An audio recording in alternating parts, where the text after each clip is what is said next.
You are listening to the Real Men Feel Show with Andy Grant. Real Men Feel encourages men to allow and express all of their emotions. Despite what you may have been taught, all emotions do serve you. Real Men Feel is committed to engaging in discussions that most men aren't having, but you don't need to be a man to join us. The Real Men Feel Show is produced weekly for your growth and enjoyment. Listen to us on podcast platforms including iTunes, Google Play, Stitcher, and many more. You can also watch the show on YouTube by visiting realmenfeel.org/YouTube. Come back often and feel free to add the podcast to your favorite RSS feed or subscribe on iTunes by visiting realmenfeel.org/iTunes. You can follow us on Twitter at realmenfeelorg and at facebook.com/realmenfeelshow. All links mentioned in each episode are in the show notes found on the blog at realmenfeel.org. Your reviews, comments, feedback, and participation are welcome during the live show and anytime in our Facebook group, on Twitter, or at realmenfeel.org. Now, let's get into this week's show. Hello, and welcome to another edition of Real Men Feel. This is your host, Andy Grant. And as a man, as someone who feels, often my mission is to encourage men to realize that they are emotional beings, and the emotions can actually serve us. We're not some sort of different creature that isn't supposed to feel this, that, or the other. And often one of my favorite kind of shows is meeting another man, having conversation with a man that has discovered that in his own way, that emotions actually do serve him, that kind of shutting them off, ignoring them has made things more difficult than it needs to be, and discovering the power of one man's authenticity and vulnerability. And today, I'm very excited to have author Rick Sharpe join us, and we're going to be talking about heartbreak and how heartbreak could be that painful entry into discovering your own emotions and what you really are. So welcome to the show, Rick. Yeah, thanks, Andy. Thanks for having me. Now, I find your current life pretty fascinating and neat with where you live and work. Might you tell us a little bit about what you're up to today? Yeah, well, I live in Dubai. I actually just moved back there after living 3 years in Baghdad, of all places. The book was something I kind of did on the side, but it's all around heartbreak. And although I have a job in aviation, this was one of my it's turning into one of my passions, I think, because of the fact that some of the things that you had mentioned, where some of the stuff that I went through after sort of opening up and going through that, I realized that there's a lot of men out there that are going through some similar stuff, some stuff that's a lot worse even. But it all boils down to that sort of embracing what's going on inside you in an emotional perspective, and putting that out there more for yourself sometimes than for other people. But when you do that for yourself and people acknowledge that, then that helps them in a way that gives them that kind of courage and bravery to do it themselves. Cool. So your book is called The Price of Heartbreak. So what did prompt the book? Oh, interesting question, man. It's an interesting story in the sense that I was very emotionally heavily invested in a relationship that lasted for 4 years. And when we had talked about it, we kind of drifted apart and we decided that, okay, we need to move on. But when that actually happened, the precursor to that was I was working from home, and I was struggling with that. I didn't have a place to go where I had colleagues and companionship in that respect. Spent a lot of time on my own, and I kind of, in my heart, I knew I was kind of losing this woman, and I really didn't know what to do. But so when we made that decision and decided to go our separate ways, I mean, my God, she drove out around the corner and down the road, and it was that moment that it hit me like a ton of bricks. Like, what the hell are you doing? So the week that followed, I got to a point where I was really kind of slipping into a really dark place very quickly, and I was lost, and that person wasn't around in my life on a day-to-day basis. So what happened was I started, because we all know that noise that goes on to your head, you can't suppress it, you can't rationalize it, you can't debate it, and you never really come up with an answer because it just swirls around in circles. So I started to journal just to get it out of my head, in the sense that I needed some kind of peace to just get some sleep. And that's how it kind of started. A friend of mine said, well, it sounds like you kind of accidentally wrote a book, because the journaling was more for myself. And I realized in the end, so was the book, but that's kind of how it started. Cool. Now, I imagine this was not your first breakup in your life. No, it wasn't actually. And I think, but this was the first one that I was that heavily involved. And I thought I was literally 100% in and unconditionally there. However, I realized afterwards that that really wasn't the case. But the precursor to that was, I was always finding myself in the same place. And it seemed to be a recurring theme. So I needed to sort of go back into my past, which is a painful experience for some people, and myself as well. But to find out how I got to that point, and what was the recurring theme, that I was always ending up with the same results. And that's what I need. That's where I needed to get to. So you had been, the way you were in relationships kept repeating, but you didn't think, if I'm trying to figure out, like, in my mind, kind of the biggest heartbreak, I almost think of like first loves and being a teenager and young love and things like that. So were prior relationships, did relationships end and you just had no emotions? Were you a very different level of feeling in prior relationships? No, well, they were there, and it was a different level, definitely. Because I think when I look back on it, I didn't realize through the course of the relationships that I had, both in family and love relationships, I hadn't really opened up, and that vulnerability wasn't there. And then when they ended, yeah, sure, it was painful, but not to the degree that this one was. Because in this particular relationship, I thought, like, okay, this is the one, and like, I'm really going to let this go. And I really wanted to put myself out there in a vulnerable sense. And then the same thing happened. And I'm thinking, okay, well, what do I need to do, or what do I need to know and evolve from this to make that next jump a little bit more, well, not so much less painful. That'll always be painful, but not to that degree, but a little bit more substantial and wholesome, if that makes sense. Okay. I've met a number of men during the course of this show, guys that will have a bad relationship and will kind of just decide, I'm not going to have anything to do with women again, and I'm just going to be, isolated. And is that something that ever crossed your mind, that response? No. And I'll tell you why. When I went away to Bali for 3 weeks, and this was kind of my time to quote unquote finish the book. That never happened.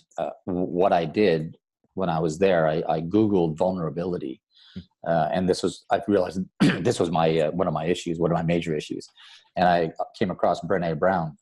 So she talks a lot about guilt and shame and vulnerability and the avoidance thereof. And as I read 3 of her books in 2 weeks, and I realized as I was going through these that I was ticking all the boxes to, the poster child of avoiding vulnerability. Because in my generation, and probably part of yours, is that was a weakness. Like, you didn't make yourself vulnerable. So I avoided that at all cost, at the price of my relationships. It was okay for one woman to know a little bit about me, another one a little bit about me, but I mean, had they all got together in the same room, I'm screwed. So, like, to really let all that out, and for one relationship, that was a really tough thing for me to do. But after this last one, I sort of went on a journey of, okay, why, and learning about myself, and I got into sort of some emotional self-healing, and I learned a lot around emotional intelligence and mindfulness. And I think that got to the point where, excuse me, when you go through that kind of process, and I did it, you can numb all you want, and people use different things to numb, whether it be, casual relationships, it'd be liquor, it'd be drugs, or whatever the case may be. But when you do numb, you can't selectively numb. Like, you can't numb the negative emotions, because you end up numbing the positive emotions as well. So, and this is one of the things that I learned. So would I jump in again? Yes, absolutely. Obviously all the situation would have to be, that person would have to be right for me. That connection would have to be there, all those things. And, but would I be ever heartbroken like that again? No, because I think I've gained some tools over the last 2.5, 3 years to actually address those things. So I think that was the part of the journey, and that was the part that was some really, really big emotional growth for me. Right. So it's there's a new strength in yourself that you're still willing to take the risk, but anything ending wouldn't take away your sense of identity as much. Is that accurate? Yeah, exactly. And that's because of one major thing. I've actually, over the last probably 2.5 years, I've actually really learned to like who I was or who I am. And I've gotten to the point where I think I love who I am. And that was a huge leap of faith for me. And I think it is for most people, because we really struggle with compliments and, given to us. And we really struggle with accepting praise. And if we actually look in the mirror and say, you know what, I really love who you are and what you're about. That's not ego talking. That's self-love. And that's huge if you're going into another relationship. Are you aware at all where you learned that it was wrong for you as a man to be vulnerable? I grew up that way because my dad was in the military, and it wasn't his fault, but my generation was big boys don't cry, you fall down, brush it off, get up, move on. I was in two alpha male environments growing up, obviously playing hockey, and the other one was I worked in air traffic control, and that was an environment where, regardless of, they used to tell you to, okay, whatever you got going outside of work, feelings, emotions, all that, you check it at the door, you come in, you do your job. And there were days when I would sit and work and everything inside you would be screaming stress, but you suppressed it, and somebody looking at you from the outside looking in would never know what was going on inside you. And you get really, really good over a number of years of suppressing all that stress, emotion, although it was work related. But again, it's not selective. You walk out of work and you transfer that into your personal life when you do it for so many years. So even though you're in a situation emotionally with a partner, you're suppressing it. Like, you're not letting that emotion out. And the interesting thing about women is they want and need a reaction. So they'll do some interesting things to get a reaction out of you one way or the other. And men will do one of two things. They'll either lash back or they'll shut down. And in my case, I shut down in my marriage. And that makes it even worse, because now there's no communication. And, women don't deal with being with a partner that's just not communicating and even responding to some of the really strange and sometimes ugly things that they might do to try to get, all they want is a reaction, just something. Are you there? Are you alive? Are you here on this planet with me? And that's a difficult situation. So I knew I had to, in the long run, get out of that stigma and avoid that. That's funny. I've never heard it kind of that way. And it makes me think of the phrase of, so women are looking for proof of life in there. Like any reaction, any emotion out of a man is better than just the wall. Yeah. They don't, like, Jesus, throw a beer bottle at the wall, do something, get mad. Just react, please, because I'm reacting and I'm not getting that same level from you. So, and what's unfortunate is, that frustration actually turns into, over a period of time, into contempt. And when in a relationship, when you get to that point, you're almost at the point of no return. Yeah. And I'm sure that's how relationships that are just kind of built on drama, that there's not real communication. There is just react. Yeah. And this is where the mindfulness came in for me. And it's one of those things where, when we do react, whatever that is, that fight or flight response, and the chemicals are instantaneously kicking out into your body. And if you can, and somewhere in your body, you physically feel something changing. And for me, it's in the middle of my chest and where I get that anxiety feeling. So if you can slow yourself down a half a second and recognize that that's happening, and instead of reacting, kind of respond to the situation, I think you've got a different conversation going on there. But lots of us get emotionally hijacked. And then at that point, we're forgetting or not even understanding or listening to what the other person's saying. We're just lashing back just to hurt, to react to what they're saying. And that's basically, that's a no-win situation. That never ends well. Mm. And look at, so it's really the simplest way to look at mindfulness is just slowing things down and kind of identifying where an emotion is in your body. Is that a key to slowing it down? That's part of it, absolutely, and it's about awareness, being in the present, and that's a huge thing around mindfulness. So, and that starts with self-awareness, because if you have a high level of awareness of self, that actually projects onto the other person. And it takes two people to have an argument, and if you're not going there, they've really got no place to go. So it's a great tool for two things: diffusing a situation that you're in at the moment, and secondly, it's a great tool to actually settle yourself down internally. And then again, like I said, that sort of influences your responses to a given situation. And mindfulness is not just about meditation, so it's that self-awareness, and that's, I think, where that's part of getting to know yourself, both from an emotional and a physical perspective, and you can sort of attach those two things together. And when you realize you've got, at some point, the penny drops. And for me, it dropped probably 5 or 6 months ago, after playing with this for a couple of years, where, wow, like all of a sudden, even on a day-to-day basis, like I'm more in the present, more aware of what I'm doing in my surroundings, in my environment, but I'm just a lot more settled. Like I'm just so much more peaceful. Like my thoughts don't run away with me, and I don't judge people as much as I used to. I mean, we still do. We're human, absolutely, but that doesn't build up that anger, and I just let it go. And that's sort of watching what's going on in your head, and feeling it, and feeling your emotions, and knowing, like, they're weather systems in your head. They'll pass. They always do. And that's really worked out for me, to be honest. Cool. So you were journaling a lot to promote your own healing and awareness, and the book came out of that. So what was the book primarily to help yourself, and if other people connected to it, great?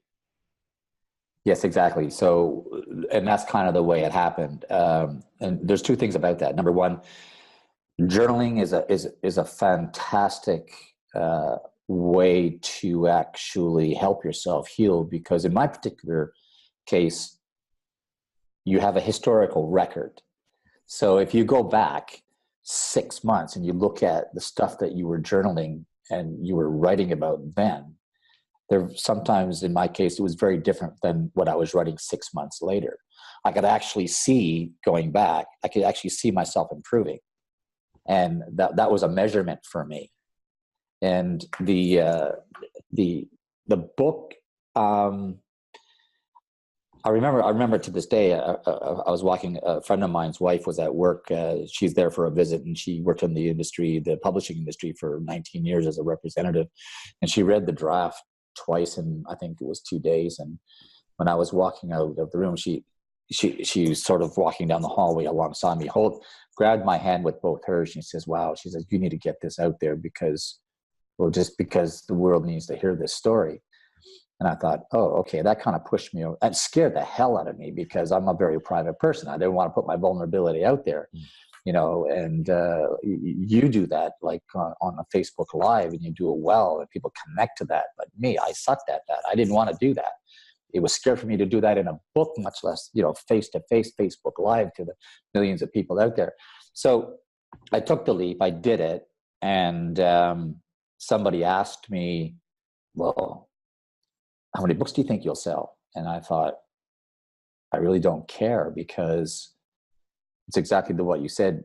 I did it for me. It worked for me. It helped me. It moved me into a significant other part of my life. And if other people that read it, if they resonate with any part of it, because it really doesn't tell you what to do, it's just my experience. Mm-hmm. And that's the upside. That if one person, and it's already happened, but if one person took something away from that, that actually would help them make their lives a little better in any given day, then, it's a job done. I mean, I would be really happy with that. Cool. And I did want to ask, what's kind of the best thing that has happened as a result of writing the book. So let me ask that.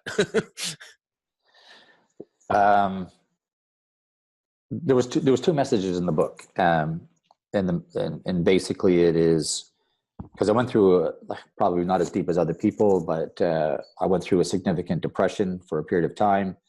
And what I learned coming out of that was, if you do nothing else, realize two things. Number one, you're not alone.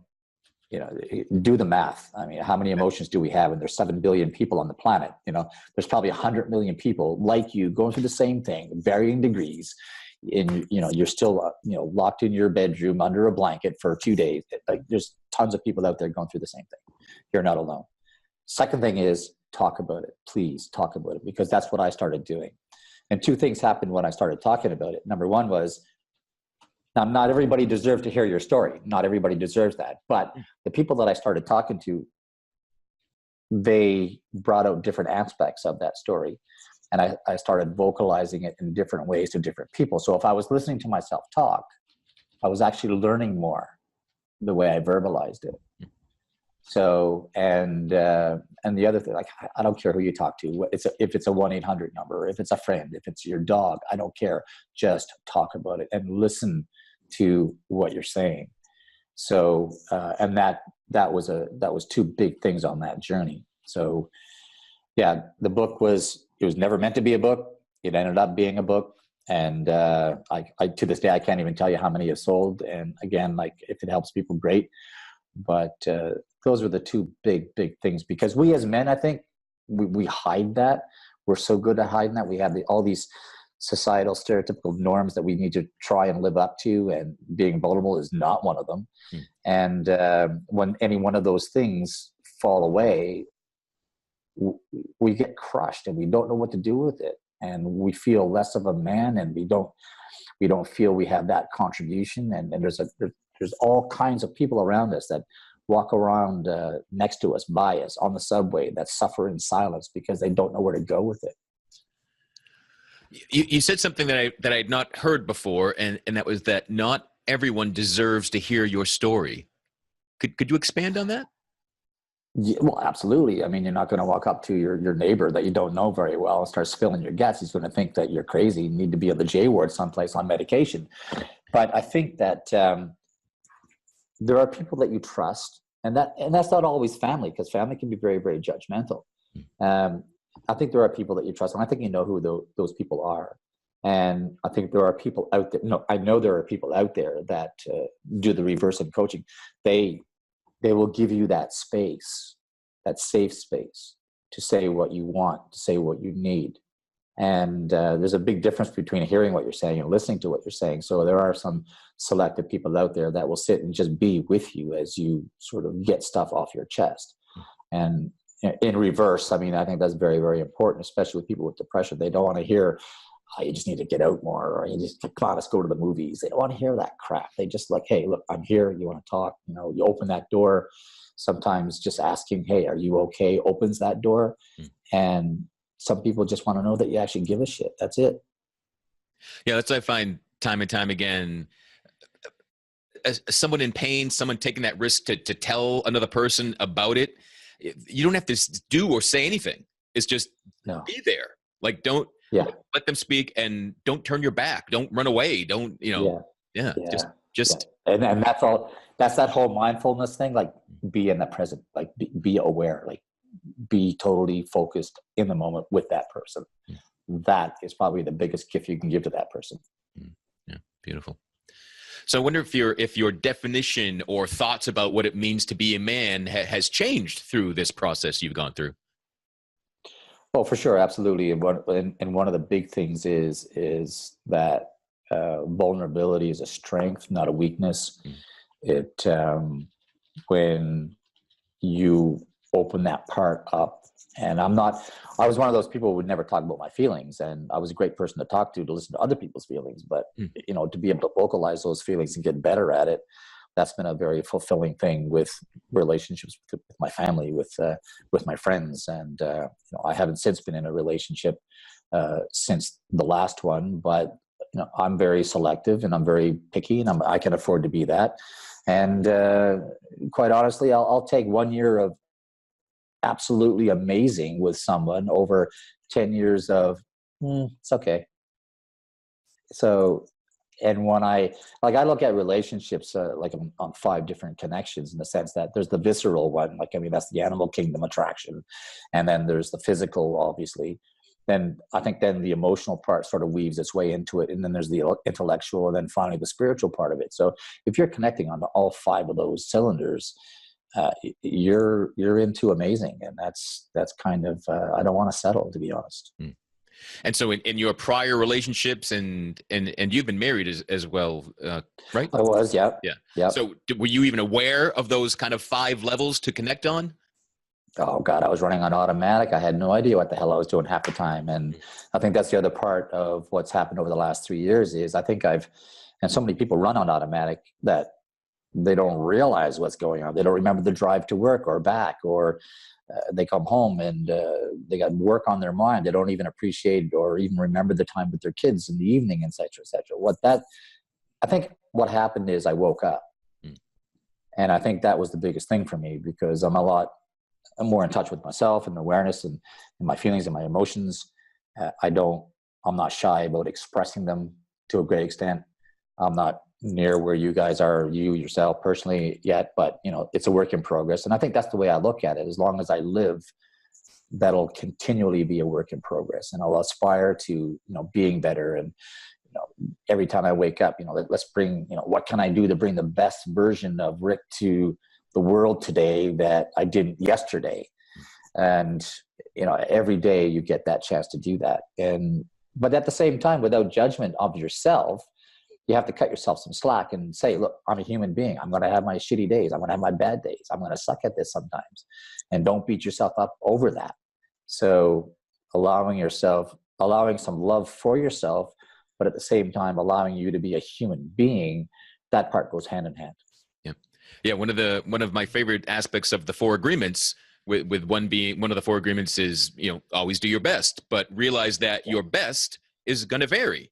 And the best Rick today can be different from the best Rick tomorrow, and different from the best Rick last week. And yeah, excellent, exactly. So when you go to bed at night, and whatever it is you do before you go to bed, you can look back on that day and say, you know what, that day sucked, but I did my best, and I got there, and I'll do better tomorrow. Cool. A number of times you've mentioned that through this whole process, you got to know yourself much better. So, I wonder if prior to this, we'll call it the dark night of the soul, to give it some sort of framework. Prior to that, was there a fear of knowing yourself, or just not even an awareness of that you were kind of blind to anything? I think it's a bit of both, to be honest. And I think a lot of people do this, and I was one where I was living my life in my head, and none of that was coming out. And the only time you actually ever have a choice in life is in the present moment. And I'd be dreaming a lot. I wish it was like this, or I wish it was like that, but it's not like that. And I had no tools available to me to understand even how emotions work, how the brain works, how that triggers various things in your body. And just give you a quick example, if we talked about drama earlier, and when people that live drama like day after day after day, we're the only animals on the planet that can actually manufacture our own stress. So this fight and flight response is constantly, for some people, for a lot of people actually, is kicking in every day, all day, day after day, week after week after week.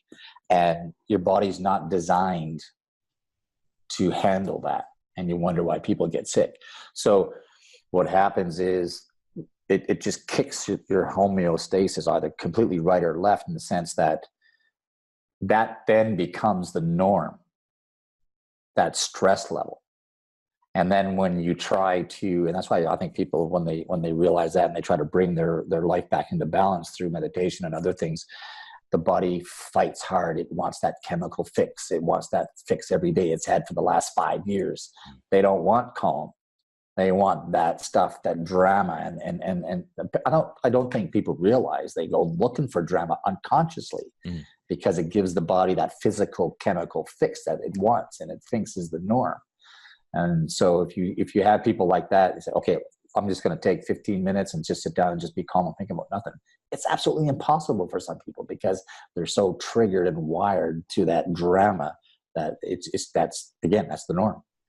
Yeah, I mean, I've certainly found this in my own life, that we can get addicted to our own chemistry, whatever, be it drama, be it stress, be it all these things that we kind of know are bad for us. But if that's what we're so used to, we think that's what being alive really is. That's the only thing you know. Yeah. And that, like I said, that becomes the norm, and people keep chasing that unconsciously.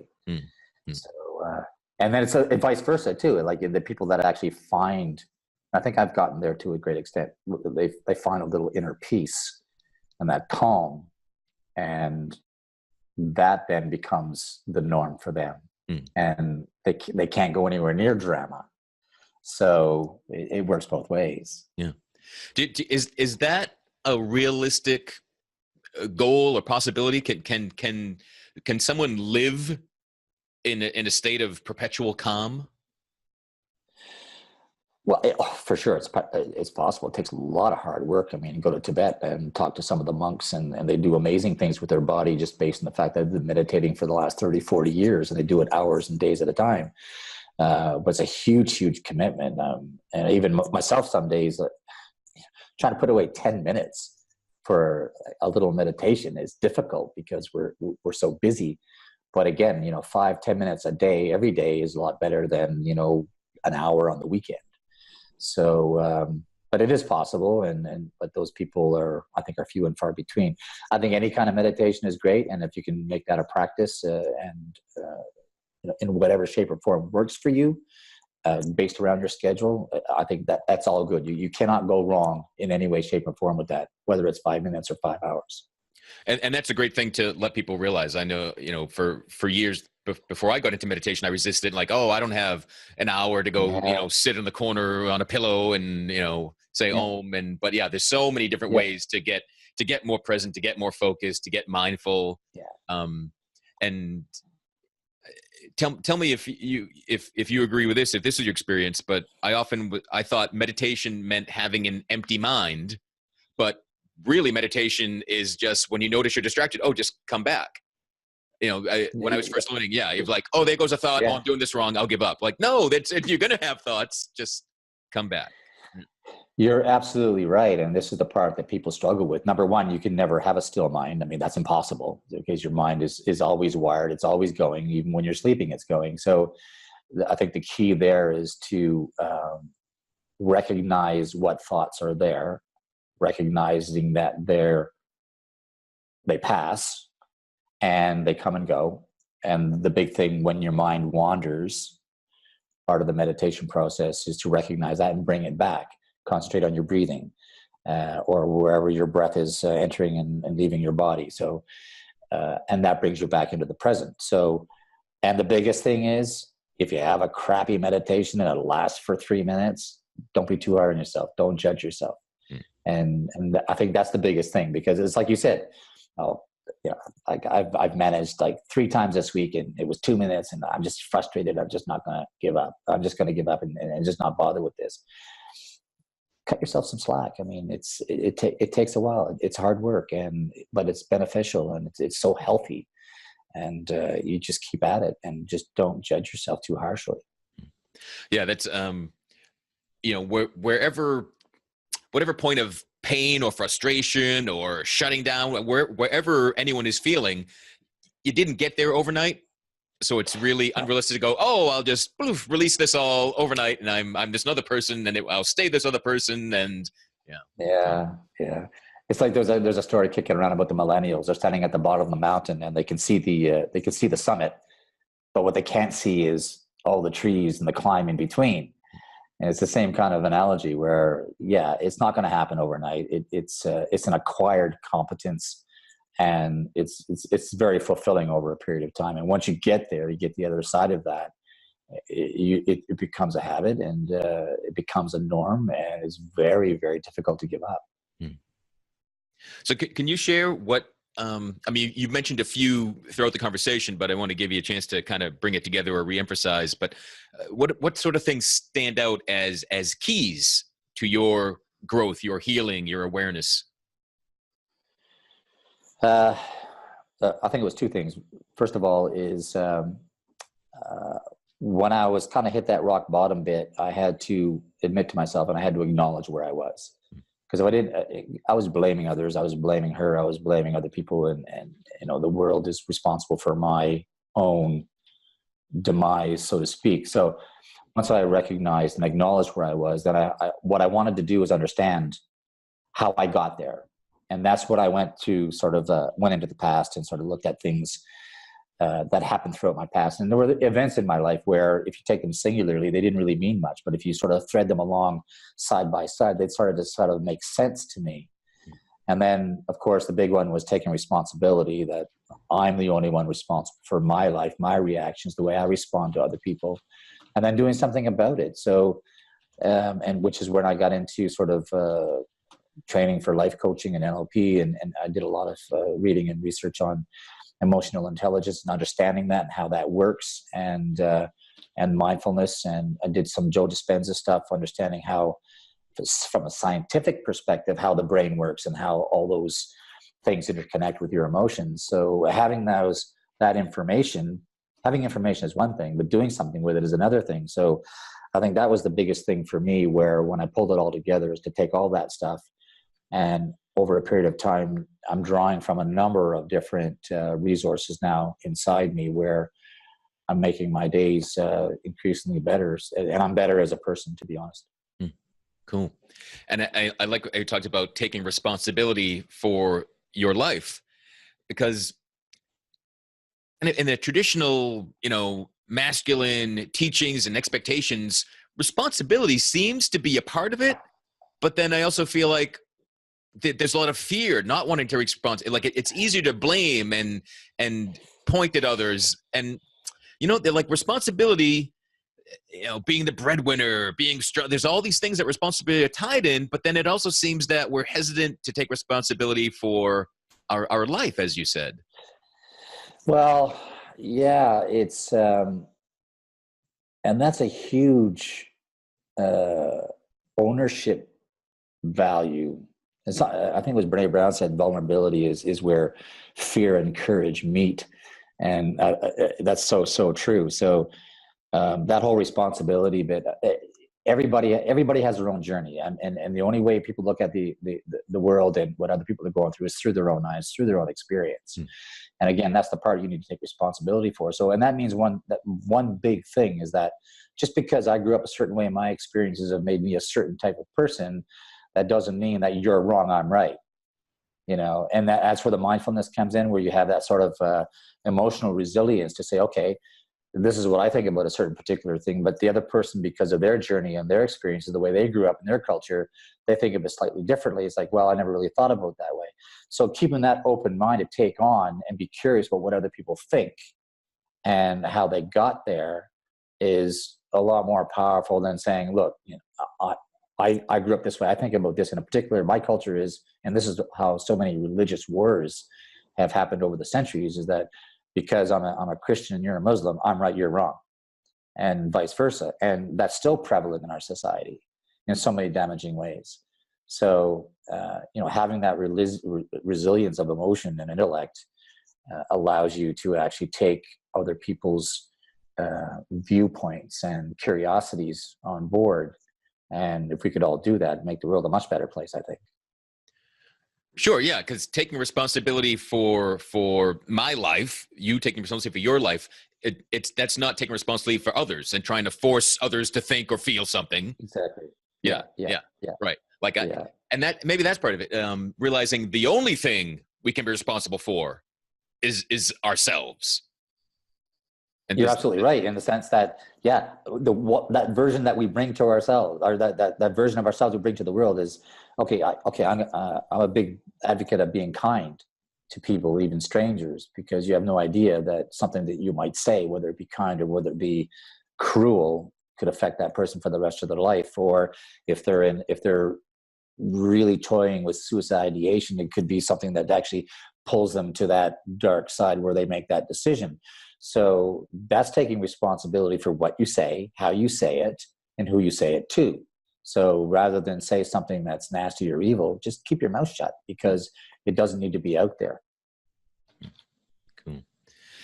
So your awakening was really caused by, this traumatic emotional experience that seemed to like kind of catch you by surprise. Like you saw the ending of this relationship coming, but then the impact on you seemed to be the big surprise. So, and I'll tell you how that happened. I mean, it was again, we're going back to the stereotypes of what a man is supposed to be in that relationship. I was working from home. I was making 25% of the salary I was making before, and before, she would show up and say, "Hey, we're going to go to let's go to Sri Lanka for the weekend," and we would go. And now that was all gone. And, I remember her asking me, let's go to Cairo, because she's an avid traveler. It's like, no, I don't want to. Now that no, I don't want to was my shame about the fact that I could not do that for her. And I didn't want to have that conversation, because I didn't want to make myself out to being any less than what I was when I actually started this relationship. Right. So I ran from it. I didn't want to have that conversation. Yeah. And I was afraid I was going to get the answers I was most fearful for. So I just ran the other way. And then, of course, everything folded in on itself, and I ended up where I was going to end up anyway. Mm-hmm. So, not doing that again. Good. So do you think that does it take a traumatic experience for, a closed off man to open up to vulnerability and their emotions? Good question. I think everybody's different. I think everybody responds to different stimuli in their lives and their environments. I'm sure that wakes you up and makes you question what you're doing. Now again, like whether you take action, even if you take responsibility, if you don't do something about it, you're still stuck in the same grind. So, and that's the biggest key. And that's looking at yourself in the mirror and saying, my life sucks, and I know that. I'm taking responsibility for that. Now, what am I going to do about that? So, and that's the biggest thing where people get, because they don't know what to do. So for men in particular, that's a tough one. Because again, they don't want to admit that they're any less than what other people think that they are. And they don't want to venture down that road, because I want to still be the tough guy. And I think, and I've said this before on talking to different people, where I think our women are a bit contributory to that, because they don't want to see, and I hate this word, but they want to see a man act like a pussy, like he's breaking down and crying and all that kind of stuff. Like, who are you? Who did I marry? So I think there's another side to that, where men have that fear that their partner would feel that about them. And I think women are a bit in fear of seeing that in their partner, if that makes sense. Yeah, it's really interesting. Because I do see, women will often talk to me like, "Oh, I can't want a guy that's emotional, is outgoing, and when willing to share what's going on for him." But then I have men say that same experience, that when I do that, then I'm judged and like, oh, and it is that, unconsciously, both sexes kind of work to keep kind of old stereotypes in place. Exactly. Because it's their norm. It's what they know. and it's in this sense, it's like, it's almost like it's easier if everybody's bottled up, not really connecting and feeling like there's no one else gets triggered, or I don't know. It's strange. It's strange. Well, they do get triggered, but it's unconscious, So, and I'll give you an example. A friend of mine who is trying to make some change in his life, and he read some of my books on mindfulness, John Kabat-Zinn, et cetera, about meditation. And he works in another country. So when he went home, he talked to his wife, and he said, yeah, you know, like I'm trying to open up, and she's a bit dramatic. So he's trying to regulate himself so that he can better deal with, you know, their relationship and bring her along with, for the journey, so to speak. And he had mentioned something to her and saying that, you know, like, you know, I'm studying and reading about mindfulness and doing a bit of meditation. And she says, what are you doing that hippie shit for?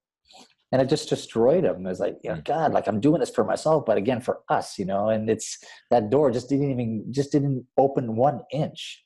And he was really, really, unhappy. Yeah. But he was disappointed.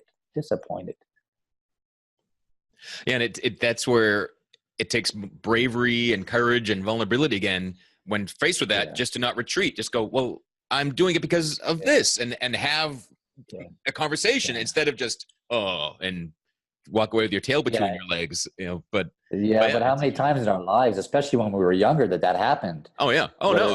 Well, I'm not saying it's easy. No, exactly. And we have a history of that, and to break out of that sort of cycle again, it's tough, because we think back to when it happened many years ago, and a number of times many years ago.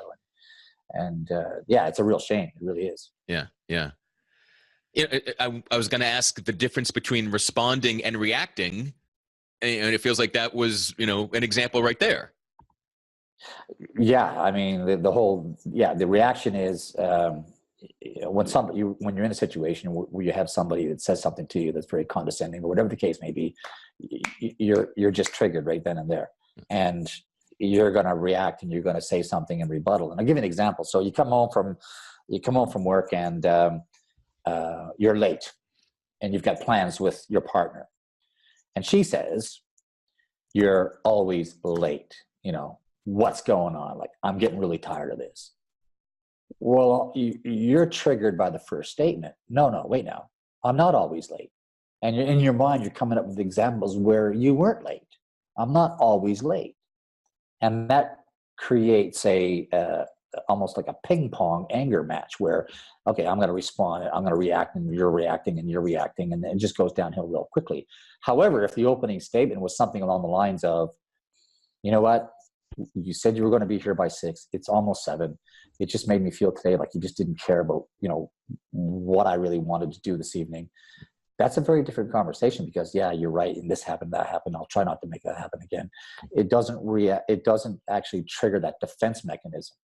So, and once you go down that defense mode, then it's a no-win situation. So there's two very different conversations happening there. One that's positive, and you get something out of it, and there's probably a learning growth experience there. And the other one, it's you kind of feel like, why are we always arguing? We're fighting about everything. Why am I here? So it's two very different results. Right. So the reacting is that unconscious, the defense is up, it's ready for battle, and fight or flight. The responding is taking that deep breath, slowing things down, and talking about how you feel in this moment. And maybe it's as simple as adding that, like, I feel like you're always late, and just is that a way to soften into it? Yeah, and again, we're going back to the mindfulness, like being in the present, listening to what's being said and how it's said, watching body language. It's like, wow, like, she's really, really on edge about this. And even if she came out with if you're very, very self-aware, even if she came out with that, you're always late, you can still, check yourself, check the defense mechanism, and say, okay, I'm not going to go there, and I'm going to listen, and I'm going to respond to this in a more empathic way, sort of thing. Yeah. And that then, again, that's the whole thing about, she's angry, I'm not going to get angry, I'm going to listen to what she has to say, and I'm going to respond in a kind of empathic way, where that other person's got nowhere to go with that anger, but to just calm down, because she's not being fed by the other side. Right. And it's the even if someone is just getting into this and trying to just raise their awareness, when you're rehearsing your response, you've stopped listening. Yeah. You're preparing your reaction. Right? Absolutely. Yeah. And by the time, you can't wait to get your words out, and you don't even remember the last 10 or 15 words they said. Right. Right. because Yeah. you switched off. Yeah. You've actually switched off. Yeah. You need stop talking, so I can yell back at you about what you said a few minutes ago. Yeah, yeah, exactly, exactly. Yeah, it's tough. It's hard. It's a lot Yeah. of practice. Yeah. Practice and work Yeah, and why it is work is because it's what we're not used to. So it takes some yeah, more conscious effort to go in a new direction, to slow down, to change what's been yeah, autopilot for years. yeah. It's And like that's water. Water will find the easiest way out. hmm, And as human beings, that's kind of the easiest way out. And it even though it's drama, it's still our comfort zone, or what we know is a comfort zone. yeah. Anytime we step out of that comfort zone, it gets difficult. But that's where life is. I think life is outside the comfort zone. That's where you live. And if you can constantly go there, your comfort zone actually expands, and you can keep stepping outside of that, and that creates a new version of yourself over a period of time. Cool. Is through the course of writing and hearing from other men and being in interviews, is there anything you wish more men realized? More men realized. Yeah. Um, we have this bucket load of stuff inside of us, and that's feeling, that's emotion, that's the struggle for conversation and communication. And I think what men need to realize is that they're not alone. There's hundreds of millions of us out there that are in exactly the same boat. And as soon as, and I've had this experience before, as soon as you express that fear of doing those things, all of a sudden, it's like people are rallying around you saying, hey man, like I really know what you're saying, because you know what, I struggle with that too, or I just can't get the right words out. Like I want to talk, I don't know how. And even when I struggle and I get slammed, I shut down, but I keep trying. And that is a resonance that needs to be spread, because of so many men out there thinking that they're the only one, and they're the only one that can't handle this, and they're the only one that is not allowed to put their emotions out there.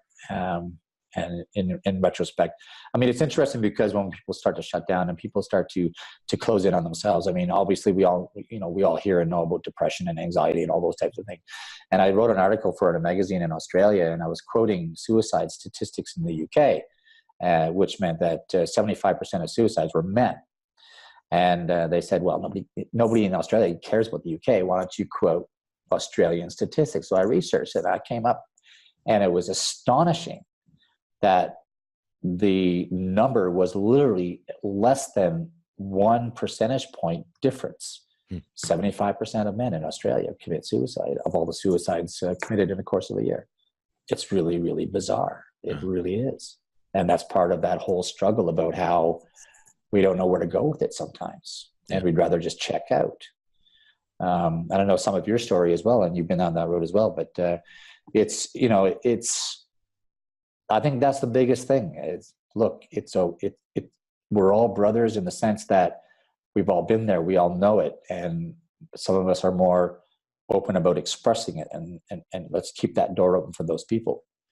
Yeah. That's what I find time and time again, getting over that fear of any man sharing something I've not seen or experienced it myself. There's never been like, oh my God, I'm feeling this, or I'm afraid of this, or I did this, that there's always been somewhat, wow, me too. I've been there, or I'm there now, or I knew someone, right? But part of the whole different Me Too movement. Yeah, right. Yeah, it's a whole different Me Too movement, right? But it's on the other side of it. Yeah, and the ability for men to drop that mask, because I think the biggest lie we all have is like, we got it all figured out. Yeah, I'm fine. Everything's fine. Nothing to see here. Yeah. Yeah.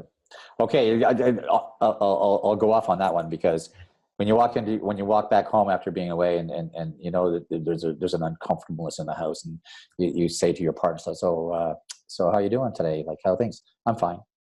There's not a single woman in the world that I've ever met and I've known that when she says fine, that she's okay. She's not okay. Yeah. And our problem is, being men, I think we have an emotional problem or something that we need to figure out. We won't talk about it because we feel that we have to sort it out in our own head come up with our own solution, then we talk. But we never get there because we keep going around in circles in our head and we never get to that solution. Cool. So Rick, what's the best way for people to learn more about you, connect with you?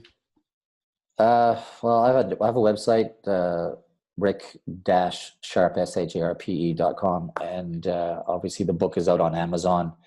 And I have an Instagram page that I'll be honest, I don't pay a lot of attention to it, and I should. And I have people that know me say, you need to get this stuff out there, and seriously. Yeah, so that's work in itself as well. So I need to do that as well. Cool. Well, again, the book is called The Price of Heartbreak: Healing is Mindfully Feeling.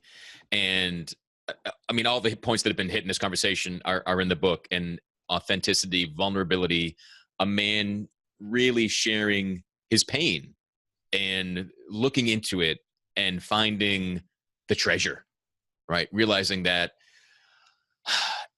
our willingness to feel horrible can lead to feeling wonderful. Yeah. There's always sunshine after a storm. Yeah. Cool. Awesome. Yeah, well said. Cool. Rick, I really want to thank you for taking the time out of this and making this international technically challenged call happening. Yeah, and it worked. Yeah, good deal. And everyone for listening, thanks for listening. Definitely check out Rick's site and his book.